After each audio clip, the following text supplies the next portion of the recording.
alamin alhamdulillahi rabbil alamin ay man to tendu sina sama yettude Allah ay ala tentu ɗum ko e dewal Allah tawa bobo musulme yalet yettude Allah ka ala tentu fana ɗum ko e dewal Allah tawaji tan bobo musulme yala kono wadde en jetti Allah noon ko ala tentu baake Allah tawnude en hikka kadi ala men ngani o fani bi ñoo luma caggal de jettuden Allah ala le konton no kola eɗen jetta sutubanaɓe fof no sutuban ko tentu ngi jayi tugganma jarga o bilen alkalo almami o fo almamo mawɓe saare ɓe sato alfani sukaɓe sutuba sato fo linkewol e rewɓe sutuba ari sutuba musoli fof en jetti no de konton so ɗon yawti kadi no tambita fana eɗen jetta juulɓe ɓe fof fo musidɗo fe fana ya be kontonta ceeɗe fof sato wol be kono eɗen jetta golluɓe ɗewɗo gonɗen ɗo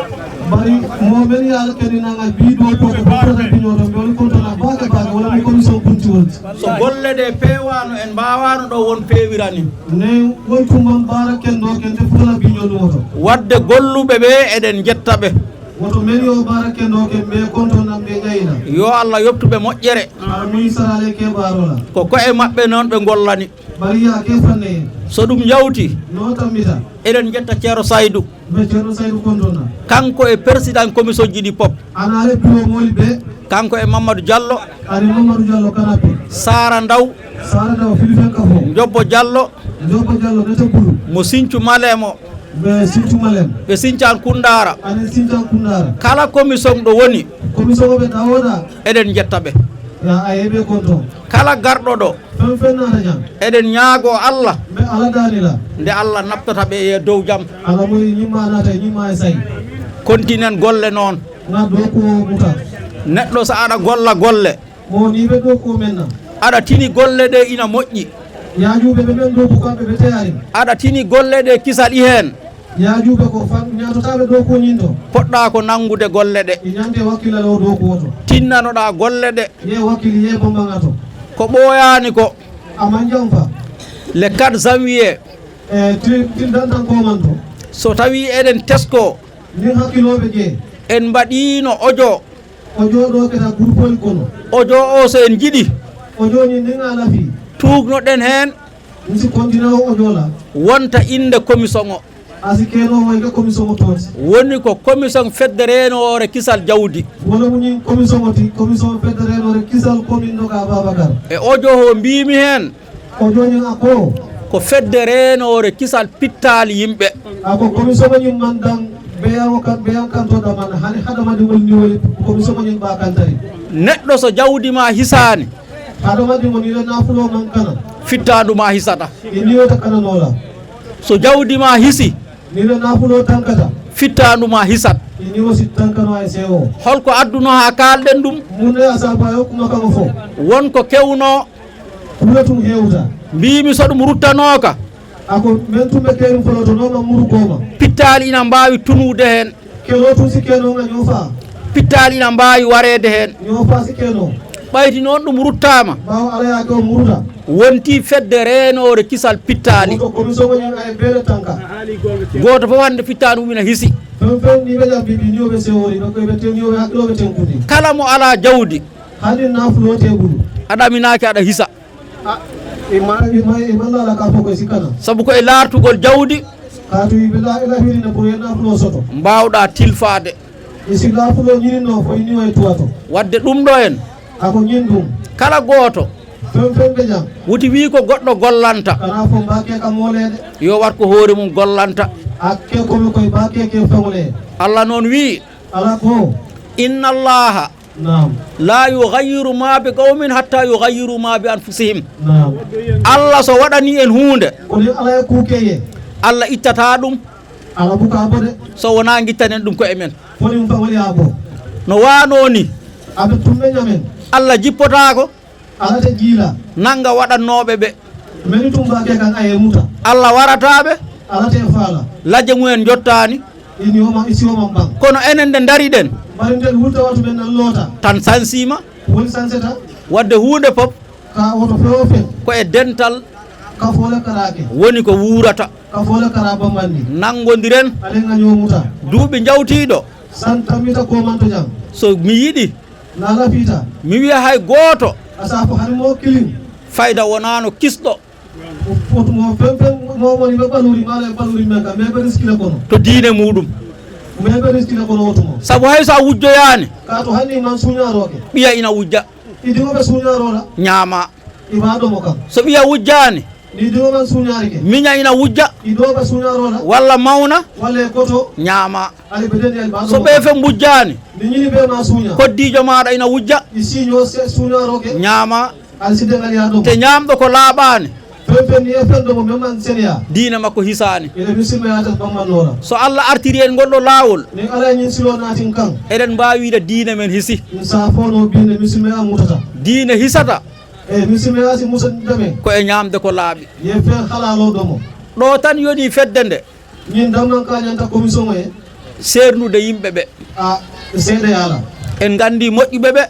sa ñalo nga si mo ken non lonno en gandi bonnoɓe ɓe si kurungol fana lonno ɗo tan yoni darde nde ñin damnan commission seede ya heddi noon men tude je neɗɗo hado madi o kala ɓurɗoma fe naabe nya kewɗa ko andemo e katara contrôle mo man lafi mo la membe memba nya kala ɓurɗoma woni lawol pewgal fe me yalon ko abe sila ken no la kiteti kewɗa ko waddemo compteur toujours katara contrôle ni ceerno Saydou Allah junnu gurdam ceerno Saydou ala be so sija wala basi tomi tan abe dalila menna ko nangodire alinga nyo muta mbaɗe neɗɗo goto alinga ke mo kilinti konngol gotol kuma kan kilin sa yi hayni caɗele gooda ni haja sa en kar man tora ko wol soto ko enen fo eɗen jiɗito e commusange bare mbe ko commission kono kono eɗen manki yonodirde bare ngane woli mam be dasari nyola han say sonno eɗen jonodiri natara mbebe nyo muta han say tan no hande konngol ko gotol biya no skunyar ko mota fola so wi yo nangue tan nangue nin ko jinga muta ay muta so wi yo acce tan acce nin ko jinga bula ay bula kono haajo eɗen jana bare han say mbeta kan haala konngol haale kumo ko kari fo tawa yimɓe fof nanodirani e ngol mo be buka ko kumo kan muta yo Allah ittanen ɗum ala mo bolan kono dental ko yurmede ka fo mu bala falati ceerigal talaw ko lebte wo mu batalati tinnoɗen nanodiren ali ngakata ngaño muta ballodiren ngaño dema ko ɗum ɗo woni armé leydi jinnamu bankole militaire on sa yeɗen ndeeƴi ñaaje be tankari ko armé o man salebe lori enen hande ko en armé ndele bintel man salati sa yi ɗo fof deeƴi ñaaje bi jam betel laabi palotoɗo ala mol ko bo bat silo kan taƴoyowo jawdi ala suña robu kake ko oɗo armé min commission mala yo sabu wadde ndenoɗen noon moto alina hakkilotu kala ko bonnatamo fen sa tiña nanodiren alina tankawoma daɓɓinɗinoɗen tan siku modani jam e haala ka fuɗɗi juutde mo kamo jam fata do manni sa laari hande o ne ya juube jam kala mo jiiɗa fen be jam tuuba mum ko ha kolɓule fen be jayla kuto ni ya dum fay sawoda me kono duuɓi caggal o ma tambita kala mo jiiɗa ye fen fenje tuuba muɗum ala kuto ko dow koppi toujours ala kuto be ko fodina ko pareri mborola hay jarga suware ala suware alkalo min meeɗi yaade toon ayata suware tuuba mba ko dow koppi ala kuto be ko fodiri nde lamdimi ɓe ɓi ko woni jarga o ya jini kara ko to ko nyino alkalo min kam ɗum jaakimi o ya jakani kono hande mi yima ɗo bare biya ya ale jam tuuba makko way kono tuuba am ni ala kuto be fudari koto kolɓule bahaɗi ala kuto je ndak tulo be fudari woto bi daki o acci teɓɓitoyo woto bi ko ka men tun ko man to biya yo bula ayi teɓɓitoytonoɓe woto mo be kata be wali muta ko foftinaɓe de yalda handire de wallahi bonnannoɓe ɓe ɗum woni ko foftinaɓe biyalda hata sa accinama bonande mi moye bonde kuriyato tan a fofti ay dema en jetti ay mobe konto en jarni ay mobe jayi en jafunima ay mobe dani kala jogiiɗo debbo si horima no mardi debbo mum joom galle si horima no mardi galle mum yo ya ladde laara leɗɗe ɗe ngal ɗo ɗo e woñi ngal ɗo e feewi ko ɗum woni suutu ko ɗum hoddi toon pewɗe tan wonata boñiɗe tan wonata ngol konngol noon bandiraɓe jafron seeɗa makka garu yimɓe ko kalɗa ɗo ko ene selli ken yimɓe saare ɓerne wona faaɓe ɓe tan gonata e saare de ma o yimɓe gona e nder men tan bisimilla bon ɗo noon si neɗɗo darima wi ko pewɗe tan yadata so neɗɗo o darima noon wi kañum ko pewɗe tan yadata wonata ɗum wonata yimɓe tato lamɗo meeɗi ɓenen ladde lamɗo meeɗi noddude ɓe nani ɓe yoɓe jaa ladde yo ɓe jaaɓe laaro boñiɗe yoɓe jaaɓe daro ladde goñiɗe ladde pewɗe ɓe jeeyi noon ɓe jehoyi ɓe coppi boñiɗe ɗe ɓe coppi ladde goñiɗe ɗe ha ɓe ngari e ɓokki ki woñi haki oñi ɓe pofti ɗon ha ɓooyi ɓe miiji yaade goto on wi noon min noon han debbam ala laalo wiya fettuɗo o wi ɓe mbimo fettuɗo goto on wi min sote jam mi jaɗi ko jande wiya sirɗo ɓe mbimo sirɗo goto on wi min miɗo sohli ñaam wiya ƴeftu ɓoyeɗe ɓe mbi fara ɓoyɗe nana ɓe kotiri noon ɓe mbi lamɗo o wiɓe on coppi boñiɗe ɗe mon pop goto wi minen min tawnoto woñiki min coppani o wi goto wi ha lamɗo minen noon min tawnoto ɓokki gotino woñi min coppani hide mboyi ono ki wano o wi hono ki wano wi ko ɓokki ki waɗi ɓiɓɓe haki waɗi ɓiɓɓe ki waɗi laalo ki waɗi ɓokko ko ɗum haɗi boñiɗe soppeto ɗum haɗi goñiɗe e fof soppede on programme mo yarani to commission tan koto gena si neɗɗo horima mar galle mum yo ya ladde laara no ɗon hoɗiri boñiɗe nani pewɗe nani ko ɗum woni suutu sa artirano heɓanno ñawirɗa galle ma commission o noon miɗo mboɗo yiri erreur goto omo yirimo erreur goto o joni ɓe commission o moye mbodi wota ndew ko feewi tan ndewen muñal se ndewi muñal tan ko feewi ko tawtaɗen ko woñi ko moye si ɗum itamande sutu watta ɗum wona haala commission tan ko gila e galle saare si jarga horima mar saare mum yo ya ladde laara gena kam sa horima mar galle ma ya ladde laara kaaleten tan mbena men fola koko rendini en ɗo ko men gam bendi jam mbena wole fola ko réunion woni commission wolde bétail commission woni o wole moli bendi jam mbena wole fola ngo waɗata e kala hitande sa wosa ñiño wa toon kala commission ñinke enen fof eɗen gandi mbe ñillon gonɗo e commission ni ɓe commission kono embo ala e commission fof men to commission kono ɓe eɗen gandi ko wonno ɗo hanki mbe alon ko men tumɓe jam kunum eɗen gandi ko woni ɗo hande men ɓe jam mbi